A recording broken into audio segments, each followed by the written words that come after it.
Acho ótimo haver uma comunidade disposta a mergulhar nesse universo dos OVNIs. Só porque parece loucura não quer dizer que não seja verdade. Um general aposentado da Força Aérea, com 2 estrelas, sumiu sem deixar rastros. Ele atuou em programas militares altamente secretos. Semanas depois, investigadores revelam novos detalhes em coletiva, contestam suposições e abordam teorias que circulam na internet. De segurança nacional, há especulações sobre OVNIs, o que realmente aconteceu aqui e onde ele está. Vamos analisar tudo o que acabamos de descobrir. Bem-vindo ao Sidebar, apresentado pela Law and Crime. Eu sou Jesse Weber.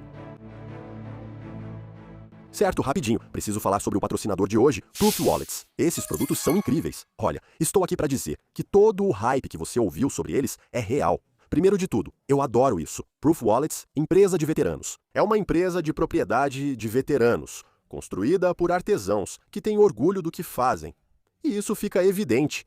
Quero dizer, olha como são bem projetadas. Além disso, são super seguras. Além de bloquear RFID, comportam até 25 cartões sem volume extra ou risco de escorregar. O trabalho artesanal é evidente. O diferencial da Proof é o atendimento ao cliente. Se sua carteira for danificada ou roubada, eles substituem de graça. Ainda é possível personalizar com imagens, textos e logotipos. Então acesse go.carryproof.com/sidebar e peça a sua hoje mesmo. Use o código SIDEBAR para ganhar 20% de desconto em todo o seu pedido hoje. Código SIDEBAR para 20% de desconto. Major General aposentado da Força Aérea, 68 anos. William Neil McCasland desaparece de sua casa em Albuquerque no meio do dia. Sem telefone, sem óculos, sem sinal de luta, simplesmente sumiu. Agora, se você tem acompanhado esse caso, sabe que a internet está cheia de teorias diferentes, certo? OVNIs, segredos do governo, abduções alienígenas, até sequestro por agente estrangeiro, tudo isso faz sentido pela carreira dele, que explicaremos em breve. Ontem foi marcante, pois o gabinete do xerife finalmente se reuniu para discutir a investigação e trouxe respostas inéditas para nós. Não há indicação, e nós não estamos dizendo que o Sr. McCasland estava desorientado ou confuso. Na verdade, ele provavelmente ainda seria a pessoa mais inteligente na sala em que qualquer um de nós estivesse. Sim, então esse é o tenente Kyle Woods, do gabinete do xerife do condado de Bernalillo, rebatendo fortemente a ideia de que McCasland se perdeu, que ele estava confuso, que ele estava desorientado. Faz sentido, né? Porque se esse fosse o caso, ele já não teria sido encontrado, especialmente com várias agências procurando por ele. Mas esse é apenas um dos vários detalhes que surgiram ontem. Vou te contar. Antes de desaparecer, McCasland disse a algumas pessoas que sentia algo que chamava de nevoeiro mental. E é possivelmente por isso que um Silver Alert foi emitido. Não porque ele tinha demência, mas por precaução, como as autoridades estão chamando. Geralmente, vemos Silver Alert para idosos desaparecidos. Isso traz uma nova dimensão que vamos discutir. E quanto a alguns itens que pensávamos estar sumidos? Eles foram encontrados na segunda casa da família em Pagosa Springs, Colorado. Mas itens importantes como a arma dele e a carteira continuam desaparecidos. Ainda não sabemos ao certo o que ele vestia ou carregava ao desaparecer. E quando um repórter perguntou diretamente durante essa coletiva de imprensa sobre as teorias da conspiração envolvendo OVNIs, o gabinete do xerife foi bem direto. Só porque é loucura não significa que não seja verdade, mas precisamos olhar para as realidades. Eu entendo que exista uma comunidade que queira entrar na toca do coelho dos OVNIs. Eu não tenho um meio de seguir por esse caminho, só podemos nos basear em fatos neste momento.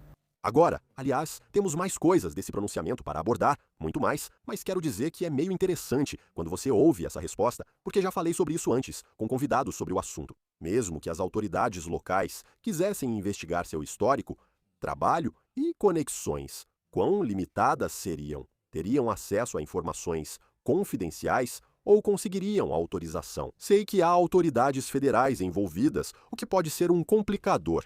Não sabemos se isso é relevante para a investigação do desaparecimento dele. Não sei, mas aqui está a questão. Como fica a busca por McCasland? porque já se passaram semanas. Até onde sabemos, não houve nenhum avistamento confirmado, nenhum sentido de deslocamento. Você tem o moletom cinza achado a pouco mais de 1 milha da casa dele e a foto divulgada pelo gabinete do xerife, mostrando o que acreditam ser a roupa que McCasland usava quando foi visto pela última vez. Agora temos mais informações, mas também mais perguntas. Se você ouve esse nome pela primeira vez, ainda não conhece o caso. Veja quem é McCasland e por que o caso ganhou destaque. William Neal McCasland, 68 anos, major-general, aposentado da Força Aérea dos Estados Unidos. Não se trata de uma pessoa qualquer que simplesmente desapareceu. Esse é um cara que passou 34 anos trabalhando em algumas das tecnologias mais sensíveis que o Forças Armadas dos Estados Unidos possui. Falamos de engenharia astronáutica e aquisição espacial. Ele atuou no Escritório Nacional de Reconhecimento, responsável pelos satélites espiões. E, por fim, ele assumiu o comando do Laboratório de Pesquisas da Força Aérea na Base Aérea Wright-Patterson, em Ohio. Wright-Patterson é importante porque há décadas teóricos da conspiração dizem que o governo guardou lá destroços do incidente de Roswell em 1947. Um fazendeiro encontrou destroços em sua terra que alguns acreditam ser de um OVNI. A Força Aérea nunca confirmou, mas a associação persiste. Por isso, quando um general que liderava o laboratório desaparece, surgem comentários. Veja o que sabemos sobre o último paradeiro de McCasland. Grande parte disso veio da coletiva de imprensa de ontem, segundo o xerife do condado de Bernalillo, na manhã de 27 de fevereiro, por volta das 10 horas. Um técnico vai à casa de McCasland, na Quail Run Court, para um compromisso agendado. Ele entra, interage com McCasland, e essa interação está confirmada por todos os relatos. 1 hora depois, por volta das 11h10, a esposa de McCasland sai para uma consulta médica. Quando ela volta às 12h04, logo após o meio-dia, a casa está vazia. McCasland sumiu. À primeira vista, talvez você ache que ele só saiu para caminhar. Ele adora atividades ao ar livre, como trilhas, ciclismo e esqui. Conhece bem as colinas. Mas é aqui que fica estranho.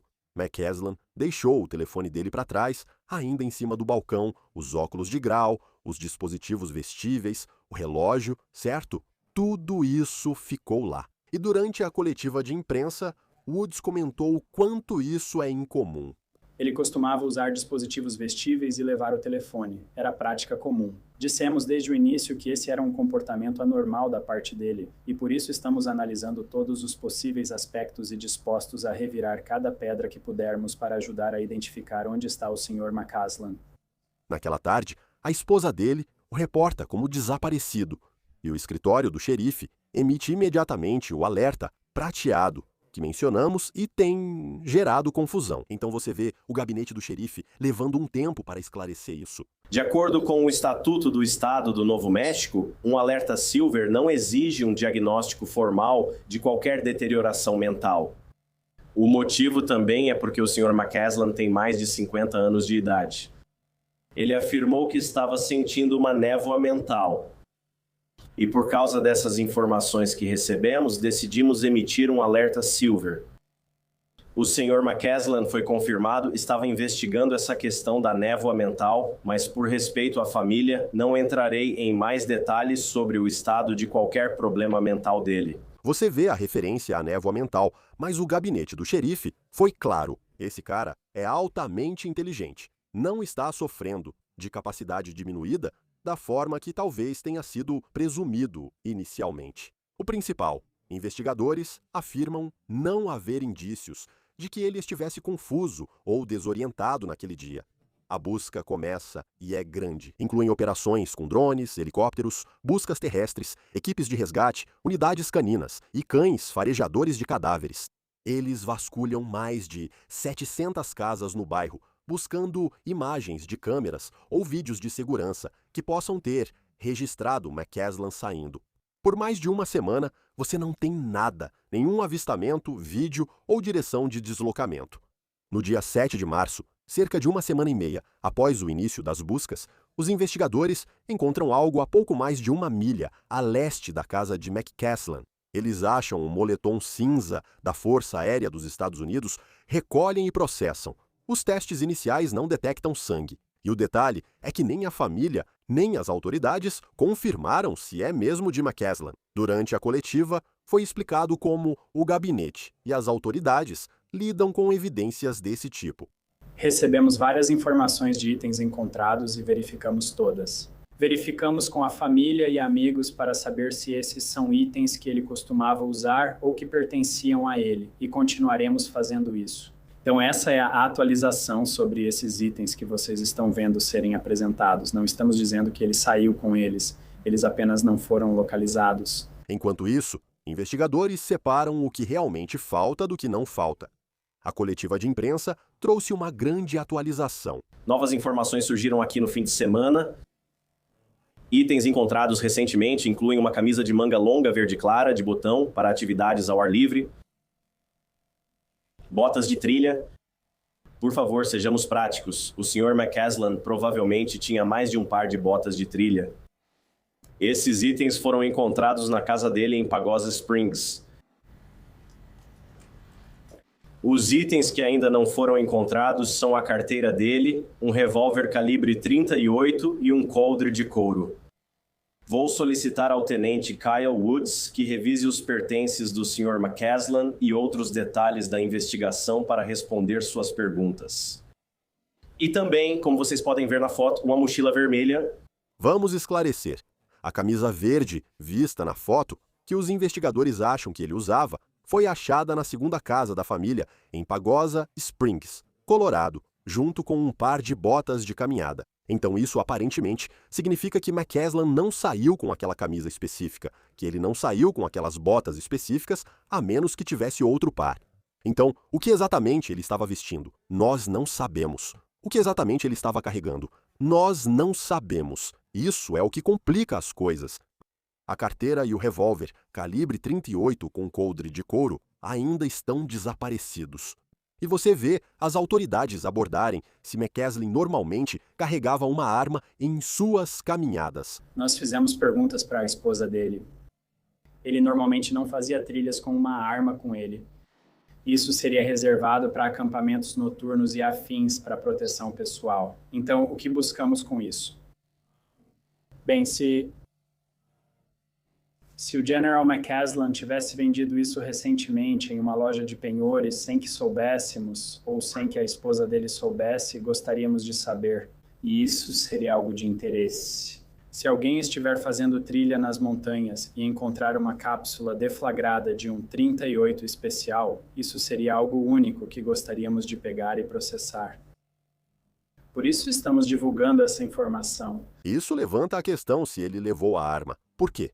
Agora quero falar sobre onde procuram, pois têm sido bem estratégicos. Os dispositivos vestíveis de McCasland, que ele deixou para trás, mostraram os locais favoritos de trilha dele. Uma área aparecia sempre. O Sr. McCasland tinha dispositivos vestíveis. Ele era um entusiasta de atividades ao ar livre e conseguimos acessar esses dispositivos e ver o histórico de onde ele costumava ir. A região de Helena Gallegos até o Cânion Domingo Baca era um lugar que ele visitava com frequência. Isso, em conjunto com entrevistas com aqueles que estavam ao ar livre com ele, indicou que essa era uma área preferida para ir, especialmente para as partes superiores do cânion. Então nós focamos nossos esforços de busca lá primeiro, seguindo para leste a partir da residência dele, basicamente indo diretamente para leste do bairro dele até essa área. E entre nós e aqueles que estavam se voluntariando nos esforços de busca, uma vasta área já foi coberta. Nós temos um mapa dessa área. Eu não tenho ele aqui para mostrar para vocês, mas tem sido um esforço significativo de busca que cobriu todo aquele cânion, exceto talvez por algumas partes muito difíceis de alcançar nas paredes do cânion, onde normalmente não conseguiríamos chegar. Aliás, isso é um trabalho policial realmente muito bom, muito esperto, olhar onde ele já tinha estado antes, analisando os dispositivos. Então, eles estavam fazendo buscas em grade naquele cânion, com drones, helicópteros e unidades caninas. E eu vou te dizer, Sr. Woods foi honesto sobre o que eles encontraram ou não encontraram. Eles participaram das 2 operações de busca e resgate nossas. Levamos cães farejadores de cadáveres, eles estão lá nos cânions superiores. Na verdade, nas colinas mais baixas, eles acharam a carcaça de um cervo. E nos cânions superiores parece que pode ter havido algum tipo de indício, um cheiro que eles perceberam. Mas com os ventos, quando eles saíam daqueles cânions, não havia como identificar de onde exatamente aquilo vinha. Não era algo consistente. Foi só uma vez. Voamos por horas à noite usando o FLIR para tentar captar qualquer assinatura de calor da montanha. Infelizmente, estamos tendo uma das primaveras mais quentes dos últimos anos, e as imagens captadas pelo FLIR mostram a montanha completamente iluminada, como uma vela, mesmo à noite. Os cães farejaram algo, mas não localizaram o ponto exato. Os sensores de calor não ajudaram como esperado, porque as pedras estavam quentes. E apesar de toda essa tecnologia e mão de obra, eles ainda não têm nada concreto. É nesse momento que a internet entra. Afinal, quando um general aposentado da Força Aérea, ligado ao Wright-Patterson, desaparece em circunstâncias estranhas e o nome dele aparece em e-mails supostamente hackeados sobre OVNIs com Tom DeLonge do Blink-182. Então, as pessoas comentam. Confie, elas comentaram. Na verdade, a própria esposa de McCasland aparentemente acompanhou toda essa especulação em tempo real. Ela decidiu abordar isso diretamente logo no início, assim que ele desapareceu. Ela fez um apelo simples no Facebook, pedindo que quem o visse se manifestasse, escrevendo que ele parecia estar a pé. As colinas, áreas abertas, floresta nacional e áreas selvagens eram prioridade na busca. Após uma semana sem sinais dele e com teorias surgindo, ela fez outra postagem e desta vez ela foi ponto a ponto pelos boatos. Ela disse que ele não tem demência, ele não estava confuso ou desorientado. Ela abordou diretamente as coisas sobre OVNIs. Ela confirmou que McCasland teve breve associação com Tom DeLonge após a aposentadoria, quando DeLonge se interessou por vida extraterrestre. A esposa afirma que ele era consultor voluntário em temas militares e científicos, deixando isso claro. Ele não tem conhecimento sobre Roswell ou corpos alienígenas em Wright-Patterson. Depois, ela usou o sarcasmo. Ela disse, abre aspas, embora neste momento, sem absolutamente nenhum sinal dele, talvez a melhor hipótese seja que os alienígenas o tenham abduzido para a nave-mãe. No entanto, nenhum avistamento de uma nave-mãe pairando acima das montanhas Sandia foi relatado. Falei sobre isso com um convidado anterior e questionei se ela saberia o que ele sabia no trabalho. É interessante pensar nisso. Agora veja o que mantém as teorias vivas. Parece que, em 2016, quando o Wikileaks divulgou um lote de e-mails hackeados de John Podesta, ex-chefe de campanha de Hillary Clinton, nesses e-mails havia várias mensagens de Tom DeLonge. Em um deles, DeLonge fala a Podesta, que trabalha com um general aposentado, ex-comandante do laboratório em Wright-Patterson, chamado William McCasland. DeLonge escreve, quando Roswell caiu, enviaram para o laboratório na base aérea de Wright-Patterson. O general McCasland comandou esse laboratório até alguns anos atrás. Ele sabe o que quero alcançar e ajudou a formar minha equipe de conselheiros. Aqui você tem McCasland, Wright-Patterson, Roswell, tudo relacionado. E esse general agora está desaparecido. É fácil entender por que não deixaram isso de lado. E mais cedo, falamos sobre o departamento do xerife rejeitar as teorias de OVNIs que surgiram, assim como se McCasland poderia ter sido abduzido ou não. Veja o que eles disseram. Como um órgão policial investiga casos como esse quando há grupos de teorias da conspiração que surgem com essas alegações absurdas ou teorias mirabolantes? Só porque é maluco não quer dizer que não seja verdade, mas precisamos analisar os fatos. Então, nós investigamos o que chega até nós e precisamos buscar os fatos que conseguimos encontrar, como o xerife indicou. Eu entendo que existe uma comunidade que quer mergulhar fundo nesse assunto de OVNIs.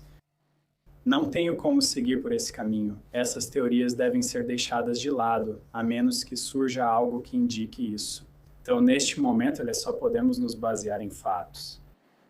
Sim, senhora. Você consegue descartar neste momento que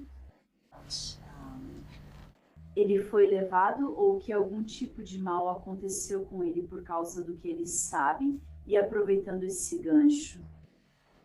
O que isso poderia significar em termos de informações que poderiam ser extraídas dele? E isso colocaria mais alguém em risco ou até mesmo a comunidade em risco? Sim, Não posso especular sobre isso em relação a quem pode ou não estar em risco com base nas informações que ele possui. Então, não vou fazer isso. Para responder à sua primeira pergunta, podemos descartar se ele foi levado ou se algo nefasto aconteceu? Não podemos descartar muita coisa de forma definitiva neste momento com o que temos. Por isso estamos investigando todas as pistas possíveis que conseguimos. Temos imagens de câmeras de segurança que registram as duas extremidades daquela rua. Estamos analisando essas imagens e as gravações de segurança enviadas pela comunidade. Estamos analisando isso. Fizemos entrevistas detalhadas, não apenas batendo na porta e perguntando se viram esse indivíduo, mas entrevistas realmente aprofundadas com todos na área imediata. E não temos absolutamente nada que sugira que algo nefasto tenha ocorrido ou aconteceu nesse intervalo de tempo que analisamos. Então, para responder a sua pergunta, não descartamos nada, mas também não temos nada que nos aponte nessa direção. Eles não podem descartar nada agora, o que deixa tudo ainda mais assustador. E, aliás, eles devem ter mais informações que não divulgam para não prejudicar a investigação. Novamente, se ele foi levado para evitar alertar alguém. Agora, vou dizer que no final, um repórter fez uma pergunta que, infelizmente, provavelmente está na cabeça de muita gente. Quando isso deixa de ser uma operação de busca e resgate e se torna uma missão de recuperação? Sempre há esperança de que ele esteja vivo, não seria sensato negar isso. Mas também seria imprudente ignorar que a alternativa pode ser possível. E estamos cientes disso. E se recebermos informações que levem a missão a se tornar uma missão de recuperação, vamos persegui-la com o mesmo vigor que tivemos nesta investigação até agora e tentar fazer isso da melhor forma possível. Já se passaram muitas semanas, e se ele tivesse ido para as montanhas, a probabilidade de sobreviver a esse período seria muito baixa neste momento. Então isso certamente é uma possibilidade e algo que estamos considerando. Então é isso. Semanas se passaram, nenhum avistamento confirmado, nenhuma direção de viagem, não está claro o que ele estava vestindo ou carregando com ele. Você tem uma arma desaparecida. Os investigadores reconhecem que, se ele entrou nessas montanhas, as chances de encontrá-lo mudam drasticamente. Mas eles não estão desistindo. Eles não estão desistindo. Eles ainda estão seguindo pistas. Foram 74, só pelos portais online, até a coletiva de imprensa, além de outras pelo FBI, que faz parte dessa busca. Eles ainda estão analisando vídeos, ainda estão batendo de porta em porta, ainda estão pedindo a sua ajuda. Se você esteve nas encostas de Sandia em 27 ou 28 de fevereiro, especialmente entre 9 horas e 14 horas do dia 27, verifique qualquer gravação que você possa ter. Campainhas com câmera, câmeras veiculares, GoPros, até fotos que você tirou naquele dia no seu celular, vídeos que você gravou, qualquer coisa que possa ter capturado um vislumbre de McCasland. Você pode enviar vídeos e fotos pelo QR Code do departamento do xerife ou pelo link exibido na tela. Se souber de algo, ligue para a unidade de pessoas desaparecidas do gabinete do xerife do condado de Bernalillo, 5054 687 070 ou envie mensagem anônima pelo TIP 411. Basta enviar uma mensagem de texto com BCSO e sua dica para 847411. Mas olha, McCasland ainda está por aí. Há uma família que está desesperadamente tentando trazê-lo de volta. Qualquer pessoa que tiver informações, por favor, se manifeste. Espero que alguém tenha informações agora. Seguiremos acompanhando o caso. Essas são as novidades do Sidebar. Obrigado pelo seu tempo. Inscreva-se no YouTube, Apple Podcasts, Spotify ou onde ouvir seus podcasts. Também pode nos acompanhar no Peacock da NBC. Me acompanhe no X, Instagram e no programa Jesse Weber ao vivo na News Nation de segunda a sexta às 23 horas, horário do leste. Até a próxima.